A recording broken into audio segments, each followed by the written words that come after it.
Hello Marys! What's up nerds? It's me again Ronan and welcome back to my channel!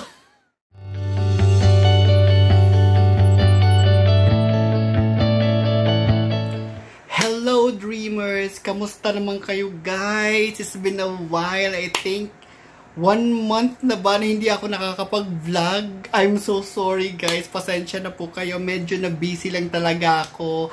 Of course, I've told you before na sa last na video ko na we opened a online store sa SHOPEE, no? So, ayun, nakafocus kami doon, ganyan, at the same time work, ganyan. So, yun yung pinagkakaabalahan ko lately, kaya I'm so sorry guys na hindi ako nakakapag-focus din sa vlog. But, thank you. I'm so thankful na kahit na wala akong mga videos lately, may mga messages pa rin akong nare-receive and tumataas pa rin yung subscribers natin. Siguro, ito yung mga people na ngayon lang nila na-discover yung channel natin, and then siguro yung mga taong naghahanap din ng mga information about anxiety and yung mga people na nakaka-relate dun sa mga videos natin. One thing lang na parang na-notice ko, most of the peeps, kayo guys na subscribers ko, mga bagong subscribers ko, mga young, mga teens, mga bago, mga bata, no? Siguro, ano talaga na yung anxiety is marami rin talagang mga bagets na naapektuhan ng anxiety, especially now with the pandemics going on, no? Lately, yung mga messages na receive ko, mga bagets ranging from 14 years old to 25, ganyan yung mga range ng mga ages na mga nare-receive kong messages sa Facebook. 16 years old, ganyan. Guys, wala naman na, of course, nanghihingi lang ng advice. I know, I totally understand na kahit na sinasabi ko na nasa videos, nasa YouTube ko na lahat ng mga videos ko regarding anxiety. Of course, it's easier for them na to message me and ask me. Pero, yun nga, lagi ko rin namang sinasabi na lahat ng mga tips, mga hacks ko, nasa YouTube videos ko na, andito na sila lahat. I-search nyo na lang, check nyo na lang. Kasi kaya ko naman yun nilagay doon para hindi tayo paulit-ulit, no? Kasi kalimitan ng mga messages is paulit-ulit yung mga questions. Nandito lang sila lahat sa I hope na you'll find time to browse the videos o yung archive natin dito sa YouTube. Nandito lang naman din sila. And yun, kalimitan ng hihingi ng mga advice. Lagi ko rin sinasabi na, guys, I'm so sorry kasi hindi talaga ako nagbibigay ng advice. Uulitin ko kasi nga, syempre, hindi ako professional, hindi naman ako doktor. Pare-pareho lang tayo. So, iba-iba yung mga anxiety issues natin, iba-iba yung mga pinanggagalingan ng anxieties natin. Mahirap magbigay ng advice kasi hindi ko alam kung ano yung mga backgrounds ninyo. Kahit ikwento nyo yan sa akin in full novela details doon sa messenger sa Facebook fan page, hindi ko rin ma-evaluate yan kasi hindi naman ako professional. I don't know the technique kung paano, though I have a psychology degree, pero iba pa rin yun. Hindi ko naman na-practice. No? So, I'd rather you to approach yung mga professional. Meron namang mga dyan, merong ang tawag dito, yung mga free consultation. Search nyo na lang online. I'm sure, I think, siguro sa Facebook ko, nailagay ko rin yun doon before. Yung mga free consultation, mga hospitals or mga organizations na nag-o-offer ng free consultations within Metro Manila, or I'm not sure kung meron bang outside Metro Manila. Wala pa yata, no? So, yun yung hino-hope natin by talking about anxieties, about mental health, na sana maging accessible yung consultations, not only here in Metro Manila, but nationwide, especially dun sa mga liblib na lugar, na maging available na rin siya sa mga LGUs or sa mga na maging available na rin siya sa mga Department of Health, which I'm sure baka meron. For those of you guys na mas well-versed when it comes to this, no, kung meron mga taga Department of Health na nanonood, correct me if I'm wrong, no? So, Yun, especially for the young ones, guys, kids, I'm so sorry. Lagi kong sinasabi sa inyo na inform your parents. Yun, inform your parents. Importante na alam ng magulang ninyo kung ano yung mga nangyayari sa inyo. Especially yung mga bagets, no? And then, seek help. Ask them to seek help para matulungan kayo. No? Importante yan. Importante na alam ng parents ninyo. Kasi mahirap yun pag kayo lang. Mahirap yun pag sa mga barkada lang kayo pumunta or sa kung ano-ano mang bisyo kayo pumupunta. Diretso kayo, inform your parents, people that you've trusted. People na kapatid nyo ba, o ate nyo, kuya nyo, na about sa mga pinagdadaanan ninyo. Okay? I'm so sorry guys. Kasi for the longest time na hindi ako nagbe-video, nababasa ko yung mga messages na nare-receive ko yung mga messages to, hindi lahat sinasagot ko, no? Kasi yung mga questions naman is nandito lahat sa nandito lahat sa YouTube ko, mga videos na kinreate ko in the past.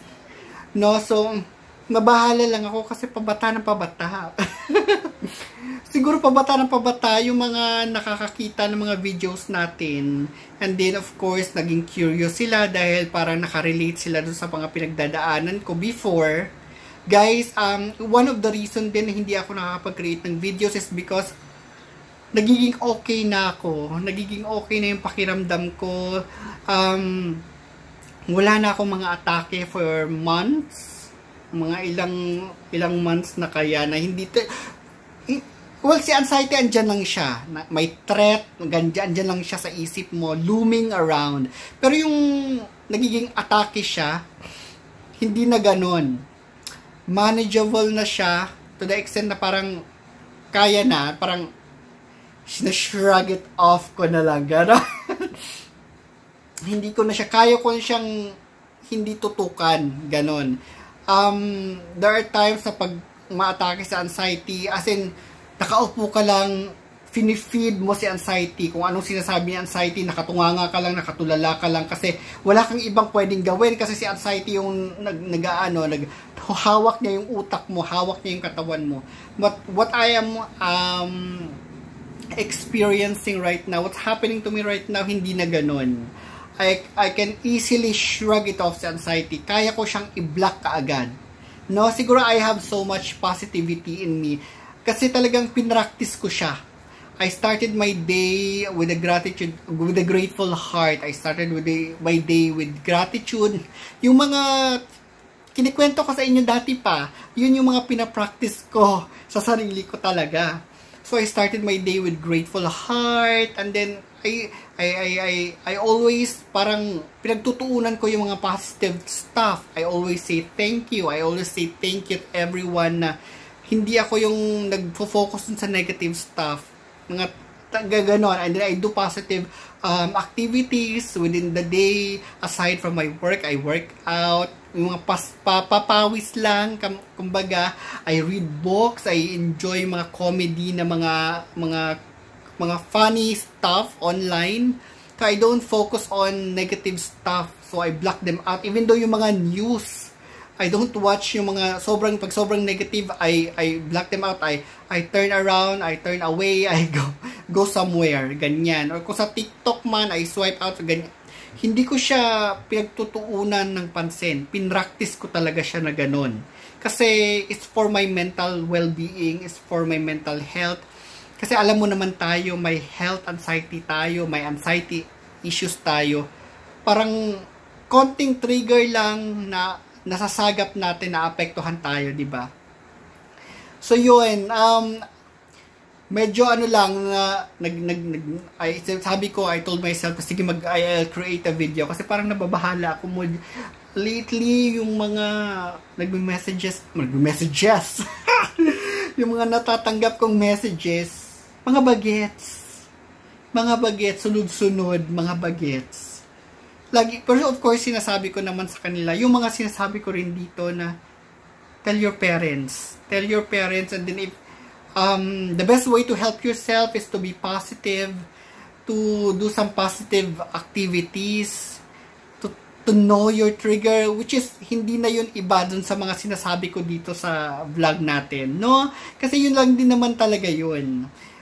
Pwera na lang kung talagang malala na si anxiety, malala na siya talaga at apektado na yung buhay mo, yung everyday life, every hours of the day, ganyan. So, kailangan mo na talagang pumunta sa psychiatrist or psychologist or sa professional para ma-evaluate ka ng tama. Pero kung sa tingin mong kaya naman, siguro yung mga tips and mga hacks dito sa channel natin, kaya siyang i-remedy, parang ganyan.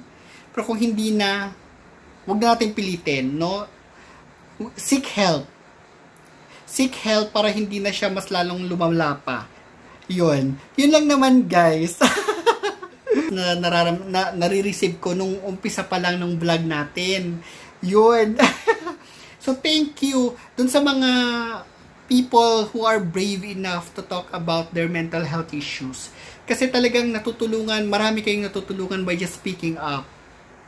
Ika nga sabi ko before, by not speaking about your anxiety, part siya ng problem, no? By not talking about your anxiety is part of the problem. Kasi once na kinikip mo lang dyan, hahabulin ka niyan. That's the reason why we have anxiety issues or mental health issues, depression or whatever. Kasi we have these baggages inside of us na kinimkim lang natin. Sooner, pagdating natin ng adult, hinabol tayo. No? Kasi andyan lang siya, naging dormant lang siya dyan. Later on, sumabog siya, nagkaroon lang ng trigger, na-trigger lang siya, na nandun lang pala siya sa loob, sumabog siya, hinabol tayo, adult na tayo, ganyan. Hindi natin alam saan ang galing.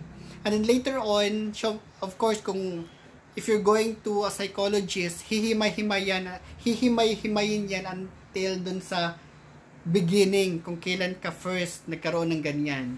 Diba, later on, you'll realize, eto pala yung baggage ko na to, nung bata pa ako. Ngayon lang siya nag-surface. See, so hindi lang siya nawawala, especially pag emotions or mental health na issues, yung parang mga trauma ka, kumbaga kung ganun, na trauma ka, hahabulin ka niyan in the long run. So, you have to deal with that as early as possible. Sa mga young ones, sa mga bagets natin, if you have traumas na nangyayari sa inyo, you need to call someone. You need to call someone, you need to talk to your parents, you need to talk to someone who is, you feel na safe kayo, yung information na i-divulge ninyo. Someone that you trust.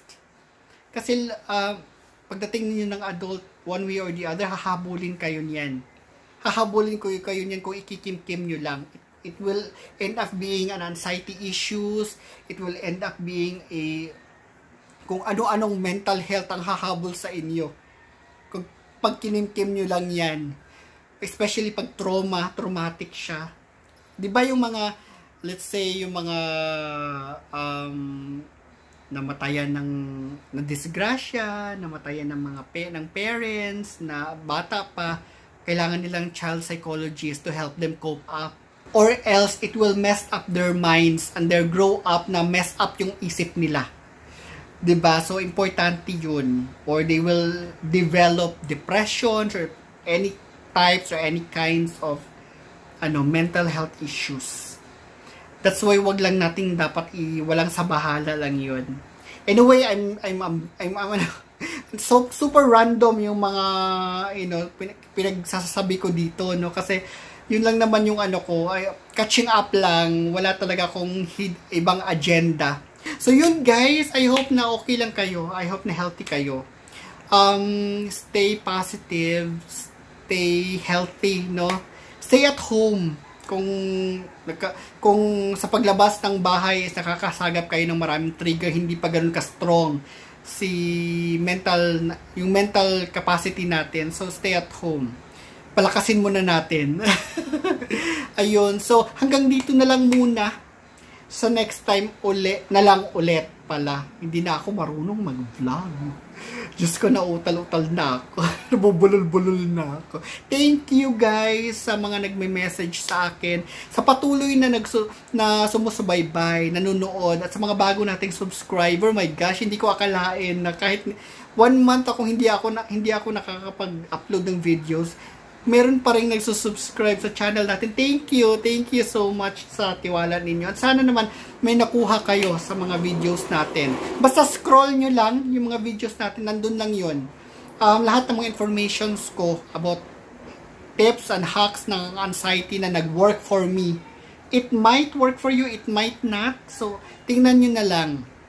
Ganun lang din naman yung sasabihin ko sa inyo pag nag-message kayo sa akin. And of course, hindi ako nagbibigay ng advice guys. Yung mga sinasabi ko dito, yun yung mga in-apply ko sa sarili ko na nag-work for me. No? So, try nyo. Kayo bahala. Kung mag-work, I'm grateful na, I'm happy na nakapanood nyo yung video ko at na nakita nyo yung mga pinagagawa ko. Kung hindi naman mag-work, siguro you need to find someone else. Or siguro mas elevated, malala na yung anxiety ninyo. Kailangan nyo nang patingin sa psychologist, or maybe yung technique ko hindi nag-work for you, siguro you need to find someone else na yung technique is para sa inyo, parang ganyan, no? Anyway guys, thank you so much sa lahat ng mga tulong ninyo. By the way guys, yung online shop ko namin, ilalagay ko siya sa description ha, if you want to try our tea or our coffee. Or kung pet lovers kayo, meron kayong pet, meron kaming doon, natural, for grooming, natural pet shampoo. So try nyo lang doon. Check nyo yung online shop ko sa SHOPEE. Baka naman may magustuhan kayo. Supportahan nyo naman ako. Thank you sa lahat ng mga message pa rin, tsaka nanonood. Please do subscribe sa channel natin and give me a thumbs up. Mag-comment lang kayo doon kung meron kayong mga tips or meron kayong mga pwedeng i-share. Share nyo sa comment section para makita ng lahat. Huwag nyong i-message sa akin. Kasi ako lang nakakita nun. I would suggest na i-message nyo. Yung message na yun, i-share nyo doon sa comment section para makita ng lahat at magamit nila. No, wag niyong i-message sa akin lang. Kung meron kayong sa tingin niyo is nag-work sa inyo, i-share niyo sa lahat para maano naman, ma-experience sila, makita nila, maraming matulungan. Okay ba yun? So yun guys, thank you. So hanggang dito na lang muna ha, sa susunod na lang ulit. Ayun, so as I've always said guys, please choose life.